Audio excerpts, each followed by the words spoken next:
नमस्कार दोस्तों। कल हमने नशा उन्मूलन के ऊपर कुछ बातचीत की थी।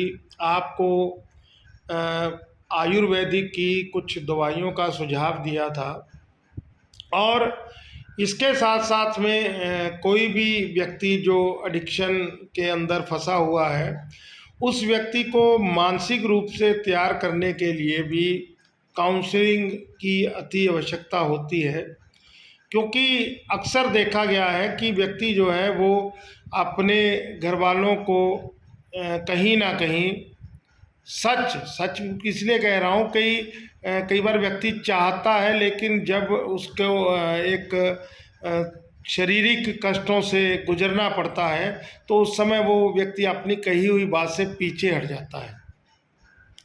हालांकि एडिक्शन के चंगुल से बाहर आने के लिए अध्यात्म रूप से जागृत होना बहुत ज़रूरी है, परंतु अध्यात्म की जो बात है उसके ऊपर अगर हम लोग ज़्यादा लंबे गहराई में उतरने लगेंगे तो व्यक्ति जो है बोरियत के अंदर आ जाएगा, क्योंकि उसने अपने सोचने के दायरे को सीमित किया हुआ है और उसके ऊपर से वो बातें निकलने लगेंगी। जैसे आपने देखा होगा, अक्सर हम लोगों को जो मतलब कि एडिक्ट लोग हैं उनको समझाने के लिए कोई व्यक्ति आते हैं, वो कहेंगे आके भाई छोड़ दो यार, परिवार की बड़ी बेइज्जती हो रही है, पैसा खराब हो रहा है, ठीक है।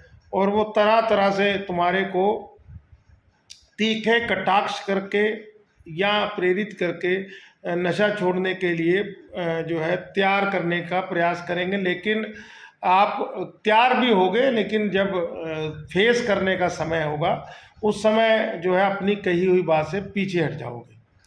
तो इस सब के लिए जो है दवाइयाँ दी जाती हैं ताकि माइंड रिलैक्स हो और शारीरिक रूप से जो कमजोरी है वो ख़त्म हो। और इसके अलावा जो है नशे की तलब जो है वो ना लगे। और दवाइयाँ खाली इसी चीज़ की नहीं, और भी बहुत सी दवाइयाँ, किसी को किडनी की जो है अपना किडनी में स्टोन की प्रॉब्लम है उसकी भी दवाई है, और खून की कमी उसकी भी दवाई है, बीपी कम ज़्यादा होता है उसकी भी दवाई है, ठीक है। मतलब कि एक तरीके से आयुर्वेदिक कंपनी है तो हर तरीके की दवाइयाँ हैं। तो हम लोगों ने कल भी आपसे निवेदन किया था कि आप लोग आइए, जो उम्मीद नशा मुक्ति केंद्र यहाँ पर था आज से 2-3 साल पहले सुखबीर एग्रो के पूर्व साइड में, वहीं पर हम लोग आप लोगों से मुलाकात करेंगे और आप लोग आएंगे तो आप लोगों को काउंसलिंग देके भी थोड़ा सा आपके माइंड को रिलैक्स करने का प्रयत्न करेंगे। हाँ दोस्तों, एक चीज़ और भी है, जब हम लोग जो है प्रयास करेंगे तो प्रयास करते हुए जाहिर सी बात है कुछ व्यक्ति जो है वो हो सकता है कि भाई आप लोगों को भ्रमित करने का प्रयास करें, ठीक है। तो यहाँ पर एक चीज़ हम आपको बता दें कि अगर काउंसलिंग की बात करने पे आए तो परमात्मा के आशीर्वाद से हम लोग काउंसलिंग भी बढ़िया कर सकते हैं। लेकिन ये चीज़ें अपने मुंह से कहने से नहीं कुछ होगा, जब हम लोग बैठेंगे आमने सामने तब देखेंगे कि हमारी बात में कितना दम है या हम अपनी बात पे कितना खरे उतरते हैं। हालांकि एनए के ट्रीटमेंट में बहुत सारी प्रार्थनाएं, बहुत सी रूल और रेगुलेशन जो होते हैं, और शायद कुछ व्यक्तियों ने मन में ये चीज़ें सोच ली हैं कि हमने उस प्रोग्राम को 2-3 साल पहले, 4 साल पहले छोड़ दिया था तो हम लोग भूल गए होंगे। नहीं, परमात्मा का ऐसा आशीर्वाद है, ऐसी कृपा है कि हम लोगों को ये जो प्रार्थनाएं हैं, ये जो रूल और रेगुलेशन है, ये याद करने की या पढ़ने की ज़रूरत नहीं है, ये आत्मसात है। मतलब कि आत्म और आपके अंदर बिल्कुल उतरे हुए हैं, ठीक है।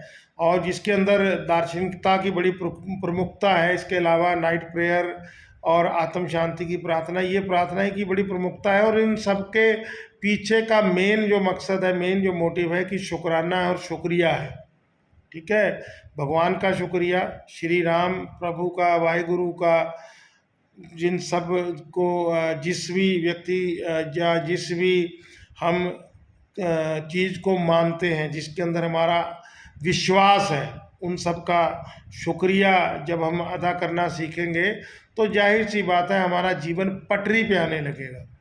और इसको हम ज़्यादा अध्यात्म की तरफ नहीं लेके जाएंगे, क्योंकि वही बात कि जो व्यक्ति नशे की लत में फंसा हुआ है उसका अभी दिमाग इन सब चीज़ों की गहराइयों को समझने के लिए तैयार नहीं है, तो पहले उसको फिजिकल फिट करना होता है, उसके बाद आगे की बात करेंगे। तो आइए, मैं दोबारा से स्क्रीन के ऊपर अपने दोनों नंबर छोड़ दूंगा, और परिवारों के लिए भी मैं एक चीज़ ये कहूँगा कि आप लोग, अगर आपका बच्चा भी तैयार नहीं हो रहा तो आप लोग आ सकते हैं, आकर बातचीत करिए, ठीक है। और बातचीत करने के बाद में फिर आपकी समस्या का समाधान सोचा जाएगा। आइए, और खाली इतनी सी बात का अर्थ समझ लीजिए, जिसको आपने बड़े आत्मसात, मतलब कि जिसके ऊपर विचार करना है, मेडिटेशन करना है, कि यहाँ आया हूँ मैं, अंत में नहीं छुटकारा अपने आप से। जब तक दूसरों की आंख व हृदय का आमना सामना नहीं करूँगा, भागता रहा हूँ मैं। जब तक उनको हमराज बनाकर अपनी पीड़ा नहीं बांटूंगा, मुझको मुक्ति नहीं मिलेगी। पहचान से अपनी अगर भागता रहा हूँ मैं, ना ही खुद को ना ही दूसरों को जान पाऊंगा और अकेला रह जाऊंगा।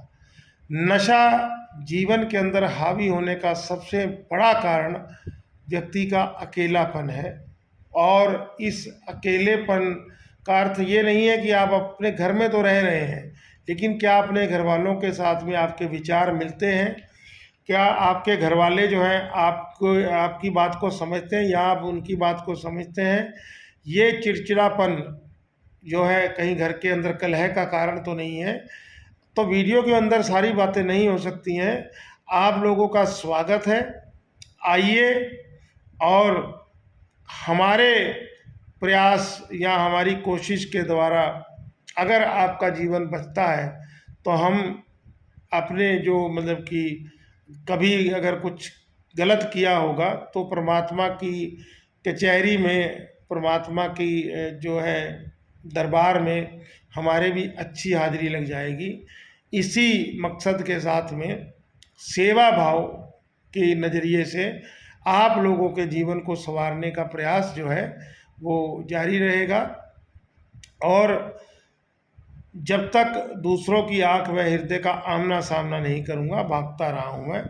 तो अगर भागना नहीं है, स्थितियों से भागना नहीं है, जीवन से भागना नहीं है, और जो जीवन की कठिनाइयां हैं उनसे भागना नहीं है, तो आइए मिलकर प्रयास करें, और एक नए भारत का सपना जो हमारे देश के प्रधानमंत्री जी ने और हमारे देश के राष्ट्रपिता महात्मा गांधी जी ने, सरदार भगत सिंह जी ने, इन सब महापुरुषों ने, नेताजी सुभाष चंद्र बोस ने, और इसके अलावा और भी बड़े बड़े महापुरुषों ने, भीमराव अंबेडकर जी ने, इन सब ने जो सपना देखा था नए भारत का, उस सपने को साकार करने का प्रयास शुरू करें, कोशिश शुरू करें। और विनती है हमारी, आइए, क्योंकि अगर आप एक कदम चलेंगे तो हम दो कदम चल के आपके पास आएंगे। यही होना चाहिए और यही करने का हम प्रयास करेंगे, ठीक है। अकेलेपन को ख़त्म करने का हम प्रयास करेंगे। आइए जीवन को खुशहाली के साथ में और खुशी के साथ में जीने का प्रयास करें, रिश्तों को दोबारा से जागृत करें। जय हिंद दोस्तों, धन्यवाद। जय जवान जय किसान, धन्यवाद।